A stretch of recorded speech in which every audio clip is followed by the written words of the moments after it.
Serbisyo muna bago politika.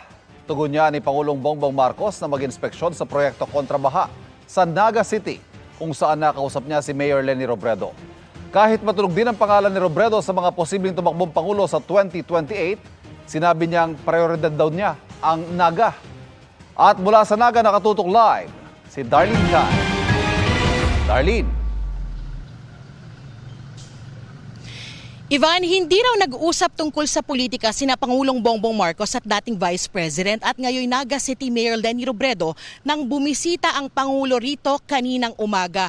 Hindi rin diretsahang sinagot ng Pangulo ang mga tanong tungkol sa mainit na usapin ngayon sa politika kasunod ng deklarasyon ni Vice President Sara Duterte na tatakbo siya para sa pagkapangulo. Serbisyo muna bago politika. The most political thing that we did today, I wore my pink socks. My pink socks in honor of Mayor Leni. Ito ang sagot ni Pangulong Bongbong Marcos sa tanong kung bukas ba siya sa pakikipag-alyansa kay dating Vice President at ngayon Naga City Mayor Leni Robredo. Sa gitna yan ang paglutang ng pangalan ni Robredo na isa sa mga posibleng makaharap ni Vice President Sara Duterte sa pagkapangulo sa 2028. We did not discuss. Serbisyo muna bago politika. Marami pang kailangan gawin. Marami pa kaming kailangan gawin. So, we will get to that. Aabot din tayo doon. Bumisita ang Pangulo rito sa Naga City kaninang umaga para inspeksyonin ang implementasyon sa lungsod ng Oplan kontrabahan ng gobyerno.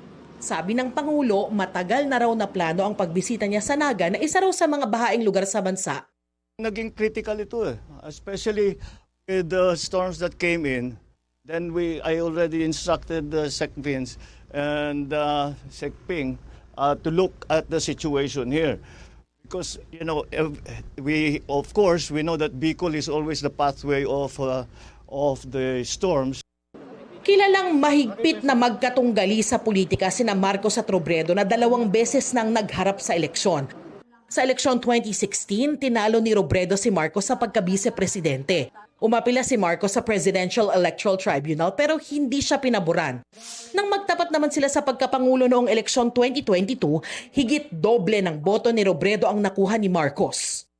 Itong pagkikita nila sa Naga ang ikalawang beses na nagkasama sila matapos ang 2022 elections. Huli silang nakitang magkasama ng pasinayaan ng Sorsogon Sports Arena noong October 2024. Nauna nang sinabi ni Robredo na tiyak siyang hindi pag-uusapan ng politika sa pagbisita ng Pangulo sa Naga. Siguro hindi maiiwasan na bibigyan ng kulay politika, pero wala talaga. Itong programa ng national government. In fact, hindi lang naman ito sa Naga. Isa lang kami sa mga sites na nasa pilot areas. And ang alam ko, pinukulan ni Presidente yung mga sites. Pero diretsahan pa rin tinanong si Robredo kung iniisip niyang tumakbo sa pagkapangulo sa 2028. Ako, hindi ko kino-consider pag-usapan yung politika to serve. Kasi ang dami ko pang trabaho gagawin. Ang ko lang, mayor, di ba ka 1 year?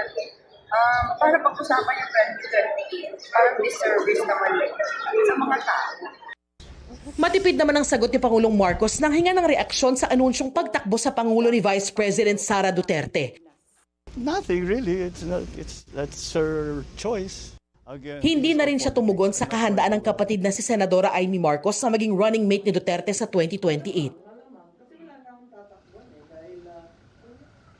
Ivan, agad ding umalis ang Pangulo matapos ang inspeksyon kaninang umaga pero sigurado raw na babalik siya rito para kumustahin at inspeksyonin ang usad ng Oplan kontrabaha at para sa rehabilitation ng Maharlika Highway.